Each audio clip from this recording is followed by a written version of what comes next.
Good morning friends. हम बात करेंगे कि जो विद्युत प्रेरण होता है उसका वास्तविक कारण क्या होता है, कैसे ईएमएफ डेवलप हो जाता है, कैसे कोई धारा बहने लगती है। क्योंकि अगर धारा बह रही है तो इसका तात्पर्य है कि कोई विभवांतर होगा। तो वो विभवांतर डेवलप कैसे हुआ, इंड्यूस्ड कैसे हुआ, तो उसके बारे में बात करेंगे।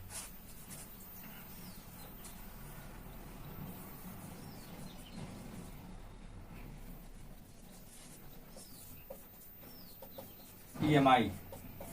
Electromagnetic induction. हमने जो पिछली क्लास में सीखा है, फैराडे का नियम सीख लिया है, लेंज का नियम सीख लिया है, जो हमको बताता है कि अगर कोई विभवांतर उत्पन्न होता है E equal to electromotive force, तो वो होता है minus D phi upon D T. अगर फेरों की संख्या n हो तो minus N D phi upon D T. इतना हमने सीख लिया है। थोड़ी आज हम बेसिक चर्चा करेंगे कि ये चीजें डेवलप क्यों हो रही हैं। थ्योरी पे हमने बात कर ली है और समझने का प्रयत्न करेंगे सैद्धांतिक रूप से कि कैसे इसमें ईएमएफ प्रोड्यूस हो जा रहा है, क्यों इसमें प्रेरित धारा बहने लग रही है। क्योंकि अगर कोई वोल्टेज आता है तो उसका पूरा कारण होता है कि कोई ना कोई वहां इलेक्ट्रिक फील्ड प्रोड्यूस हुई हो। क्योंकि हम जानते हैं कि अगर कोई विभवांतर है तो वो इलेक्ट्रिक फील्ड से इस तरह संबंधित होता है, E इंटू डी, उनके बीच का डिस्प्लेसमेंट और जो पॉजिटिव और निगेटिव पोल्स हैं उनके बीच का डिस्प्लेसमेंट्स और जो वैद्युत क्षेत्र वहां फॉर्म हो रहा है वो पोटेंशियल डिफरेंस होता है। तो कहीं ना कहीं यही भी यहाँ इलेक्ट्रोमोटिव फोर्स जो इंड्यूस हो रहा है तो इलेक्ट्रोमोटिव फोर्स के नाम से जाना जा रहा है। तो हम बात करेंगे कि ये यहाँ ईएमआई में यानी वैद्युत चुंबकीय प्रेरण में ऐसा क्या हो रहा था कि इलेक्ट्रोमोटिव फोर्स या विभवांतर डेवलप हो रहा है। ठीक है, तो हम एक ऑब्जर्वेशन पर से चलते हैं कि वास्तव में क्या होता है। इसके लिए बेसिक जो है ना हमको थोड़ी बात करनी पड़ेगी लॉरेंज फोर्स के बारे में। लॉरेंज फोर्स क्या होता है, क्योंकि पूरी जड़ वहीं से निकल के आएगी कि गतिमान आवेश पे कोई एक बल लगता है तो कौन सा बल लगता है, कितना लगता है, तो इसको बताते हैं लॉरेंज साहब। क्या बताते हैं? Lorentz force. तो हम इसके बारे में जानते हैं कि कोई एक चार्ज पार्टिकल यदि एक समान चुंबकीय क्षेत्र में गति कर रहा है तो वो एक बल का अनुभव करता है जिससे डाइवर्जन आ जाता है उसकी गति में। तो वो जो फोर्स होता है वो कितना होता है, तो लॉरेंज साहब कहते हैं कि वो फोर्स होता है F equal to Q V cross B, V cross B के बराबर होता है। तो यहाँ हमको समझना चाहिए कि ये वो चार्ज है जो एक समान चुंबकीय क्षेत्र में गति कर रहा है, ये उसकी वेलोसिटी है v, और ये वहां अप्लाइड मैग्नेटिक फील्ड है जो चुंबकीय क्षेत्र वहां अप्लाइड है, जिस चुंबकीय क्षेत्र में वो चार्ज गति कर रहा है। तो इसको आपको ध्यान रखना है, ये क्रॉस प्रोडक्ट से जुड़ा हुआ है, ये सबसे अहम बात है। और जब भी कोई, चूंकि फोर्स क्या वेक्टर क्वांटिटी यानी सदिश राशि है, तो सदिश राशि फॉर्म होने के जो तरीके हैं वो एक ही है कि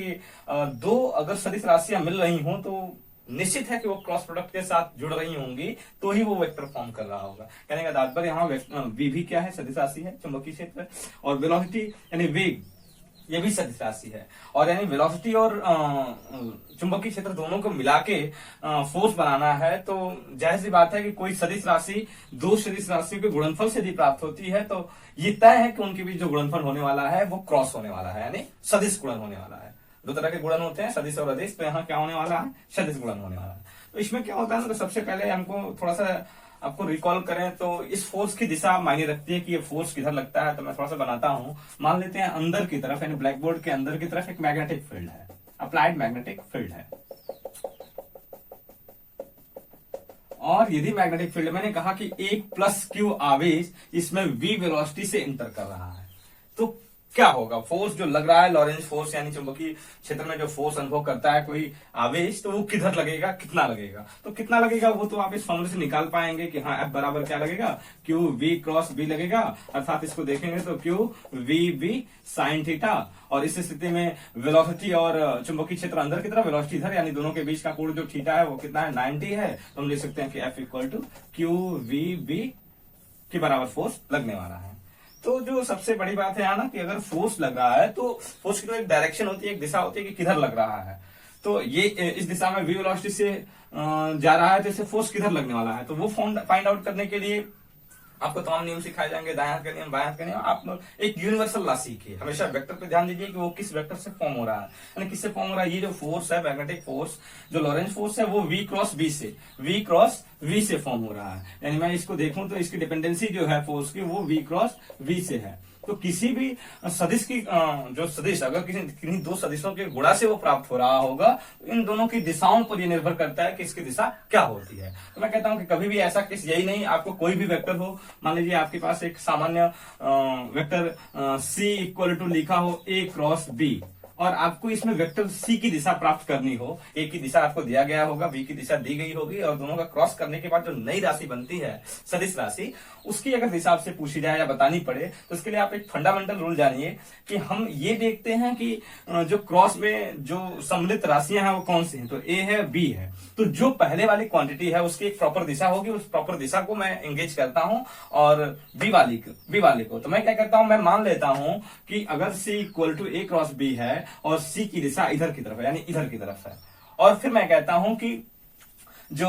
B की दिशा है वो अंदर की तरफ, मैं कहता हूं यहां से अंदर की तरफ, यानी क्रॉस अंदर की तरफ B की दिशा है, तो मैं C, यानी C का मान क्या है, A क्रॉस B है, तो C की दिशा क्या होती है। तो आप जब भी ऐसा सवाल आए, जब भी ऐसा प्रश्न आए, जब कोई वेक्टर है उसकी दिशा को आपको रिकॉग्नाइज करना हो और वो क्रॉस के साथ जुड़े हुए हों, तो आप क्या करेंगे, जो पहला वाला वेक्टर है उसकी दिशा के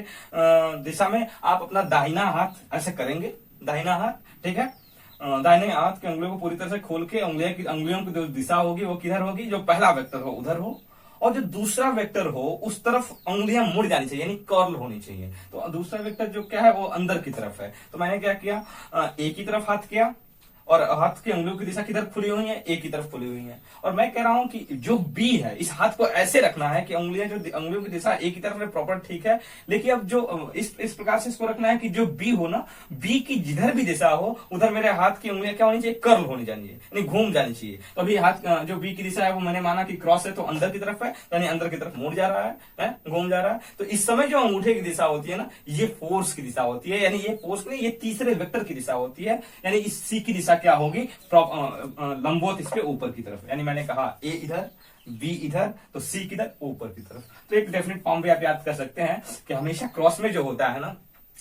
क्रॉस में जो होता है, तो क्रॉस का मतलब कि दोनों सदिश राशि से मिलकर कोई नई सदिश राशि बन रही हो, तो जो दोनों सदिश राशियों से मिलकर बन रही है वो, तो उसमें क्या करेंगे कि दोनों सदिश राशि की अपनी अपनी एक डेफिनेट डायरेक्शन होगी, उन दोनों डायरेक्शनों को छोड़ के जो तीसरी डायरेक्शन, यूनिवर्स में 3 डायरेक्शन होती हैं, एक्स वाई जेड, आप जिन्हों को जानते हैं, तो जो 2 डायरेक्शन उनके पास है, उन दोनों को छोड़कर जो तीसरी लंबवत डायरेक्शन होती है वो उस फाइनल वेक्टर, रिजल्टेंट वेक्टर की डायरेक्शन होती है। तो आपको निकालने के लिए अजीब आसान सा तरीका, आप हमेशा पहले वेक्टर की तरफ हाथ करेंगे, फिर ऐसे करेंगे कि दूसरा जो वेक्टर बी है उधर हाथ को मुड़ जाना चाहिए, तो अंगूठा की जो दिशा होगी वो वेक्टर सी की दिशा होगी। अगर मैं कह रहा हूं अभी इसी केस में ये ठीक है, ए की दिशा अभी उधर ही है, लेकिन जो बी की दिशा है वो आगे की तरफ है, आगे की तरफ का मतलब कि डॉट डॉट बना देता हूं, मैं यहां डॉट बना देता हूं, तो यानी आगे की तरफ, तो यानी अब भी मुझको ए की तरफ हाथ करना है, लेकिन अगर मैं अब इस तरह हाथ कर रहा हूं तो मेरा बी की तरफ, यानी बी आगे की तरफ, यानी इधर की तरफ तो मेरी उंगली मुड़ेगी नहीं, मेरी उंगली तो इधर मुड़ रही है, तो अब मुझको ऐसे हाथ करना पड़ेगा इस राइट हैंड को। अब मैं ऐसे करूं तो अब भी मेरे जो उंगलियों की दिशा है वो किधर है, ए की तरफ है, लेकिन अब मेरी उंगलियां बी की तरफ, यानी इस दिशा में मुड़ जाएंगी, तो इस समय जो अंगूठे की दिशा है नीचे की तरफ, वो इस सी की दिशा होगी। तो हमें लगता है आपको समझ में आ गया होगा कि जब भी 2 वेक्टर हों क्रॉस प्रोडक्ट के साथ जुड़े हुए हों, तो एक यूनिवर्सल फॉर्मूला आप हमेशा जानेंगे, राइट हैंड रूल इसको कह सकते हैं, राइट हैंड रूल, इस तरीके से आप निकालेंगे सी की दिशा। तो मैं क्या कह रहा हूं कि ये इसी लॉ को मैं यहां लगाता हूं, इसी नियम को, इसी थ्योरी को मैं यहां लगाता हूं, और मैं समझता हूं कि जो एफ फोर्स यहां लग रहा है, लॉरेंज फोर्स, तो वो उसकी दिशा क्या होगी। तो मैंने कहा वी क्रॉस बी पे डिपेंड करता है, तो हमें हाथ किधर करना है, राइट हैंड की उंगलियों की दिशा किधर करनी है, वी की तरफ, वेलोसिटी इधर, ठीक है, और मैग्नेटिक फील्ड जो बी है वो किधर, अंदर की तरफ, तो मैंने अंदर की तरफ उंगलियां मेरी कर्ल हो जा रही है, यानी जो फोर्स लग रहा है वो ऊपर की तरफ उंगली की दिशा में लग रहा है, तो मैं कह रहा हूं कि ऊपर की तरफ एक फोर्स लग रहा होगा। तो इसका तात्पर्य ये हुआ कि ये आवेश इसमें जाएगा तो ठीक है, लेकिन ये धीरे धीरे ऐसे इस तरह का कर्ल बना के ऊपर की तरफ निकलने का प्रयत्न करेगा, यानी इस तरह का कर्विड, यानी एक वक्र वाले पाथ को कवर कर लेगा, ठीक है। तो इस तरह की आपकी जो बेसिक फीलिंग होनी चाहिए वो फोर्स के बारे में होनी चाहिए कि फोर्स की दिशा में कैसे बताऊंगा, यानी कहने का तात्पर्य ये चार्ज मैग्नेटिक फील्ड में जाते ही ऊपर की तरफ एक फोर्स महसूस करेगा, और वो फोर्स क्या कर सकता है, क्योंकि ये इस दिशा में जा रहा है तो वो उसकी दिशा भटकाएगा, यानी उसकी दिशा को बदलेगा, अपनी तरफ अट्रैक्ट करने का प्रयत्न करेगा, और ये क्या करेगा, ऐसे पाथ इसका धीरे धीरे कर्व बनता जाएगा, ठीक है, इस तरह का होने वाला है। तो इसका मुझको उपयोग करना है अभी इस थ्योरी में, इसलिए मैंने बताया लॉरेंज फोर्स से ही हम परिभाषित कर पाएंगे यहाँ पे कि चीजें कैसे बदलती हैं और कैसे ईएमएफ प्रोड्यूस हो जाता है, ठीक है। अब हम एक उदाहरण लेते हैं। हम क्या जानते थे कि जब भी कोई एरिया था, एक पर्टिकुलर एरिया या लूप था, उसके अंदर वैद्युत चुंबकीय फ्लक्स बदल रहे थे, यानी चुंबकीय फ्लक्स रेखाओं को काटते हुए जा रहा था या बदल रहा था, उससे एसोसिएटेड चुंबकीय फ्लक्स, तो विभवांतर डेवलप हो जा रहा था, ईएमएफ डेवलप हो जा रहा था, उसमें प्रेरित धारा बहने लग रही थी। तो मैं कहता हूं कि एक बेसिक और सिंपल उदाहरण मैं लेता हूं, पहले ई बनाता हूं, क्योंकि अगर ईएमएफ डेवलप होता है यानी इलेक्ट्रोमोटिव फोर्स, वैद्युत वाहक बल यानी विभवांतर डेवलप होता है, तो उसका पूरा तात्पर्य है कि वहां पहले वैद्युत क्षेत्र बना हो, क्योंकि जो विभवांतर वी पोटेंशियल डिफरेंस और जो ई में रिलेशन होता है वो होता है E into D, E into D. Marker नहीं चल रहा है।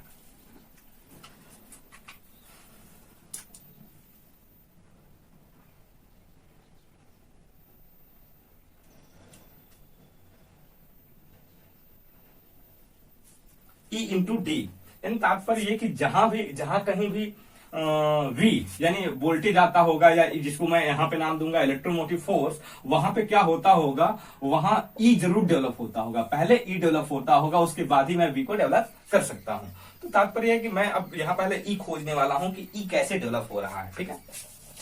तो अभी मैं क्या करता हूं, अभी करते हैं कि एक यूनिफॉर्म मैग्नेटिक फील्ड लेते हैं। अभी मैं एक यूनिफॉर्म अंदर की तरफ, बोर्ड के अंदर की तरफ मैग्नेटिक फील्ड लाइन जा रही है इस तल के अंदर की तरफ,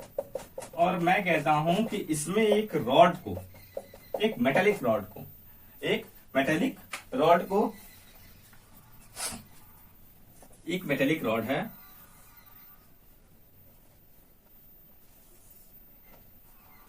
इसको इसमें इंटर कराते हैं वी वेलोसिटी से, वी वेलोसिटी से इसको अंदर इंटर कराते हैं, और वी वेलोसिटी से अब इसमें गति करने वाला है। तो जैसे ये गति करेगा तो क्या होगा, इसके बारे में हम विचार करते हैं। तो हम जानते हैं कि अगर मेटल है, अगर ये क्या है, मेटल है यानी धातु है,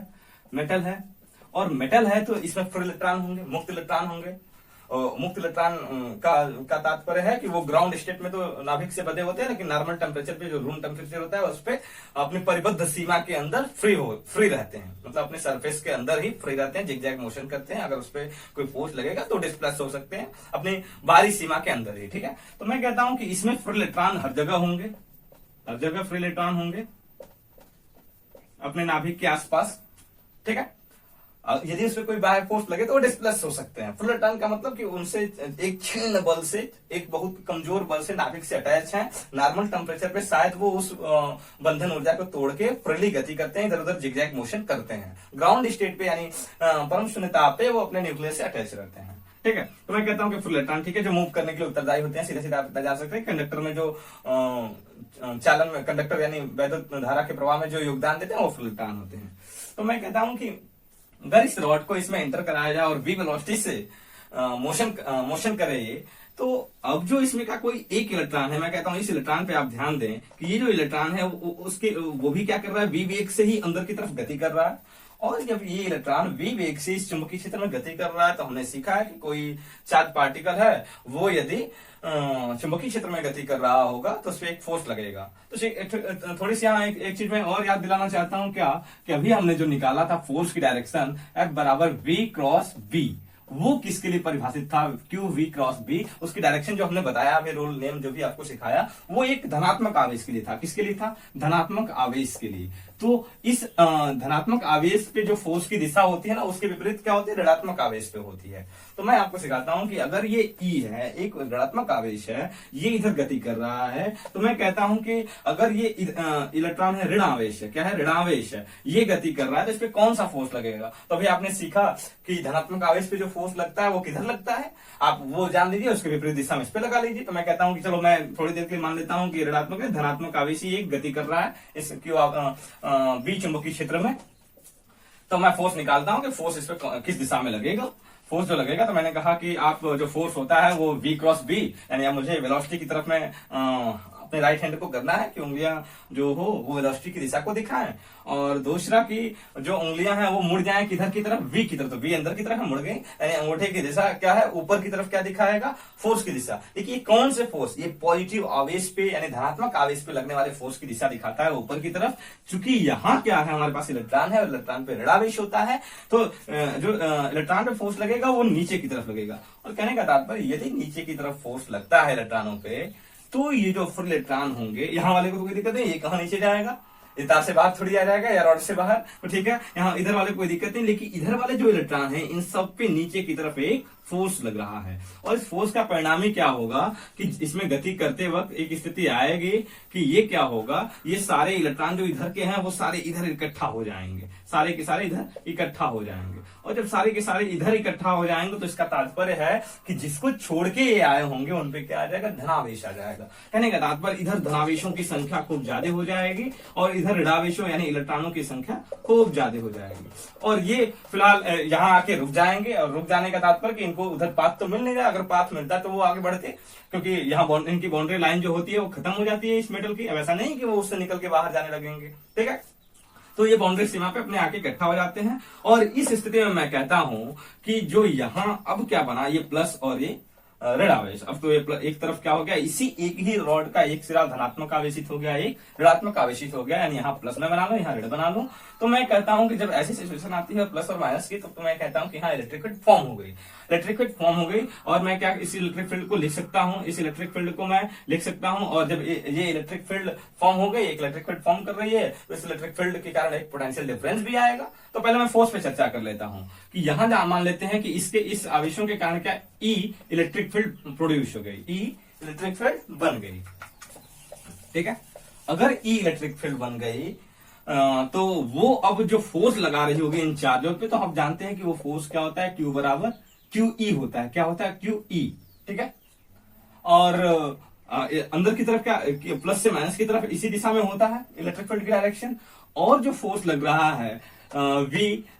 जो लॉरेंज फोर्स लग रहा है, मैग्नेटिक फोर्स FMFE कर लेता हूं इसको इलेक्ट्रिक फील्ड, और FM क्या लग रहा है, QV क्रॉस B लग रहा है, ठीक है ना। तो हम जो जानते हैं कि ये जो पोलराइजेशन हुआ, प्लस वाला आवेश ऊपर चला गया, ऋणावेश नीचे आ गया, तो इसका तात्पर्य होगा कि मैग्नेटिक फील्ड प्रभावित था, क्योंकि जैसे ही पहला आवेश इधर आया होगा ऋणावेश, तो यहाँ एक धनावेश आया होगा, एक ऋणावेश आया होगा, तो इलेक्ट्रिक फील्ड तो फॉर्म ही हो गई होगी। लेकिन उसके बाद भी इधर का ऋणावेश आ रहा है, यानी इस समय भी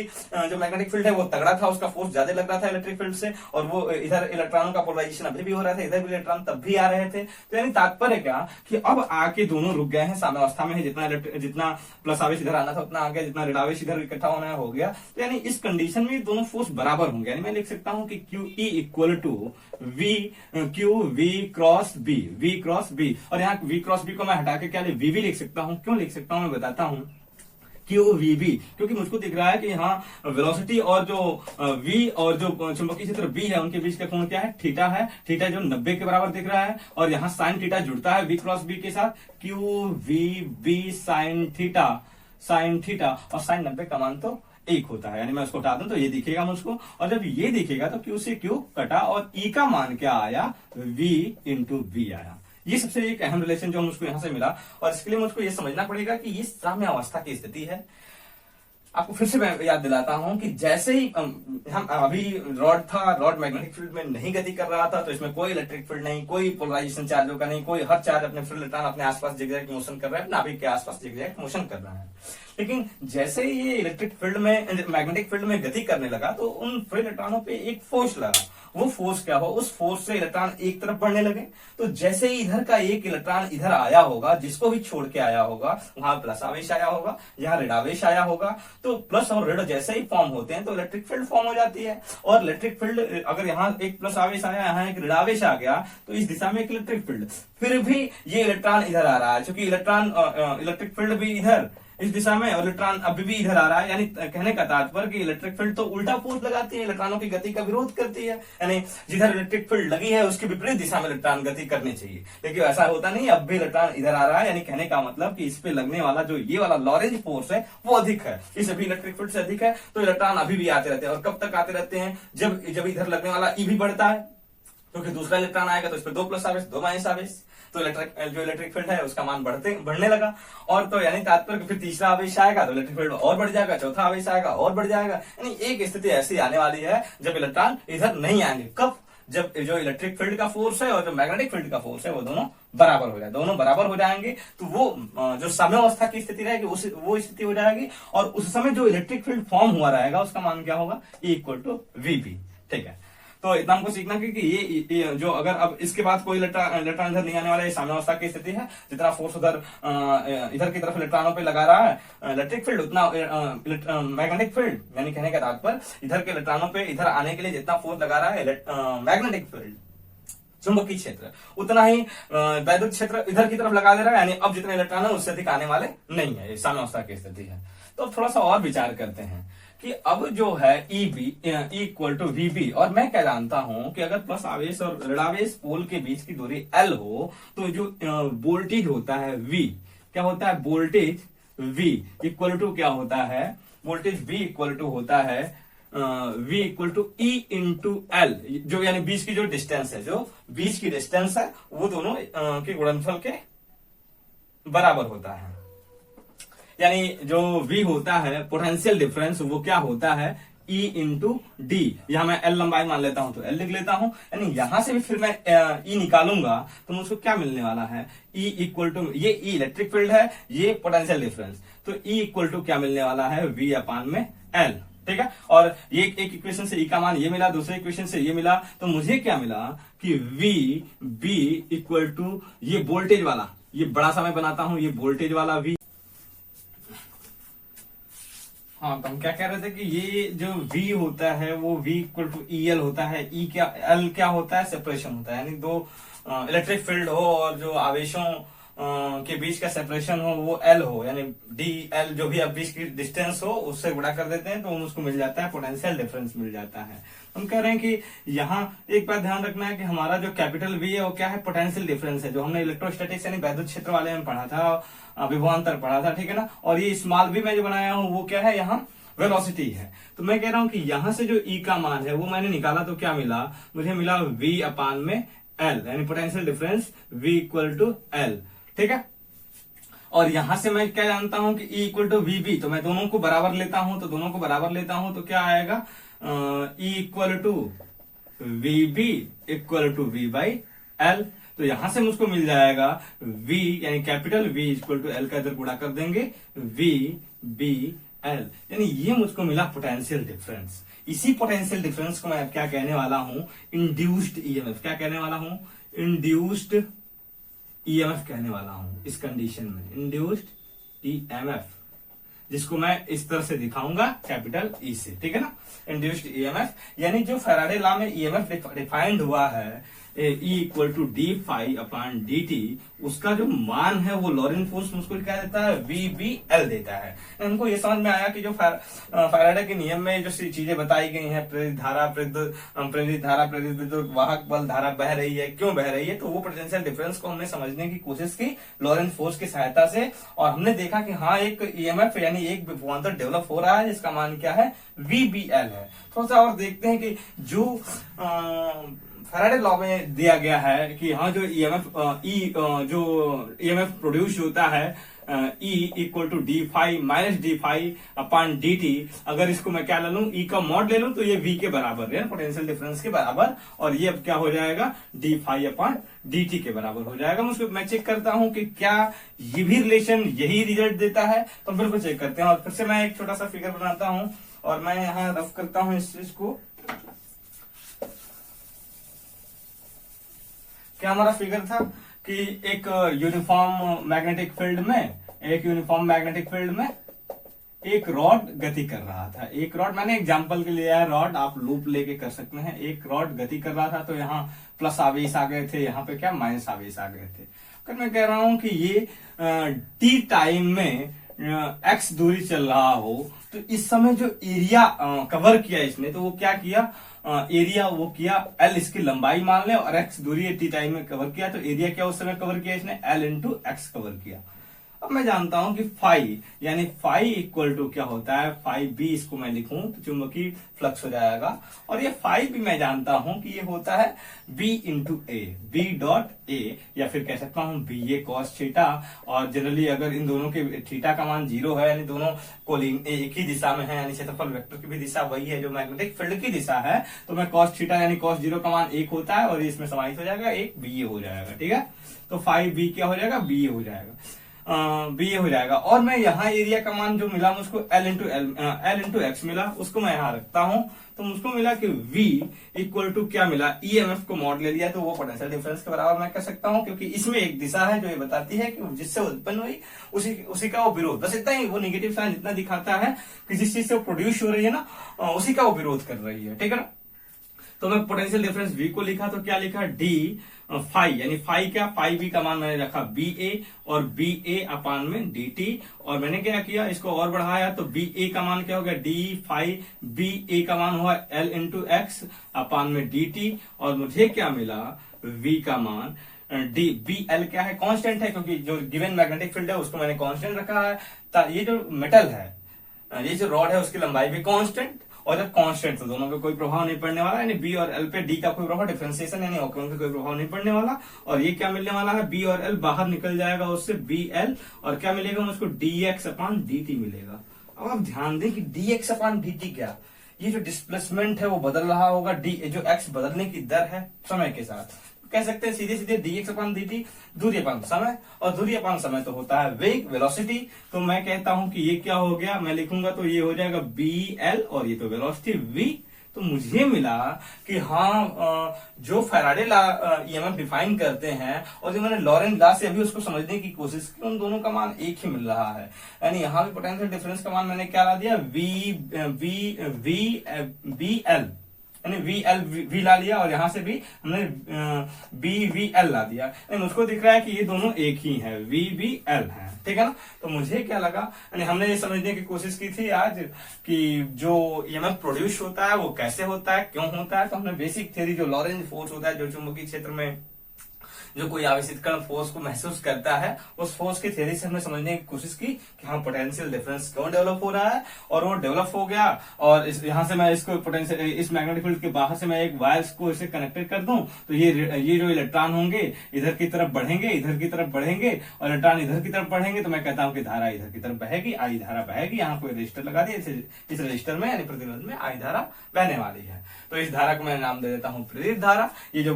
ईएमएफ प्रोड्यूस हुआ, यानी जो विद्युत वाहक बल यानी पोटेंशियल डिफरेंस जो प्रोड्यूस हुआ, उसको मैं कह देता हूं प्रेरित विद्युत वाहक बल, और इस पूरी घटना को मैं कहता हूं चुंबकीय प्रेरण, यानी विद्युत चुंबकीय प्रेरण, ठीक है। तो इसमें आपको कुछ चीजें हमेशा याद रखनी है कि जो ओरिजिन है वो लॉरेंज फोर्स है, लॉरेंज फोर्स चुंबकीय क्षेत्र, उसकी सहायता से इस चीजों को डिस्क्राइब किया गया, विद्युत चुंबकीय प्रेरण। आपको फिर से मैं रिकॉल कराऊं तो विद्युत चुंबकीय प्रेरण का मतलब बस इतना सा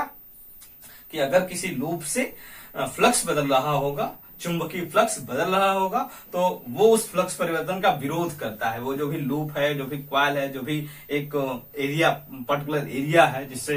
फ्लक्स गुजर रहा है, अगर उसमें परिवर्तन आ रहा होगा, किसमें, इस फाई बी में, फाई बी यदि लगातार बदल रहा होगा, तो फाई बी बदलने के कई कारण होते हैं। पहला तो या तो मैं बी को ही लगातार बदलता हूं, बी को ही कम करता रहूं, अधिक करता रहूं। दूसरा कि जो फाई होता है उसमें एरिया होता है, एरिया को मैं लगातार बदल दूं, तो एरिया बदलने का मतलब क्या, उसकी डायरेक्शन बदलने से है। थोड़ी मैं हमेशा लूप को छोटा बड़ा करता रहूंगा, नहीं। अगर आप उसको रोटेट करेंगे, तो मैंने कल एग्जांपल से बताया था कि अगर उसको रोटेट करेंगे तो कॉस थीटा यहाँ बनाया था अभी, बी डॉट ए होता है, यानी कॉस थीटा के साथ आता है ये, और कॉस थीटा का मतलब कि अगर बी और ए के बीच का एंगल भी डिस्टर्ब होगा तो फ्लक्स डिस्टर्ब हो जाएगा और बदलने लगेगा। तो पूरी कहानी आपको याद होनी चाहिए कि फ्लक्स क्या होता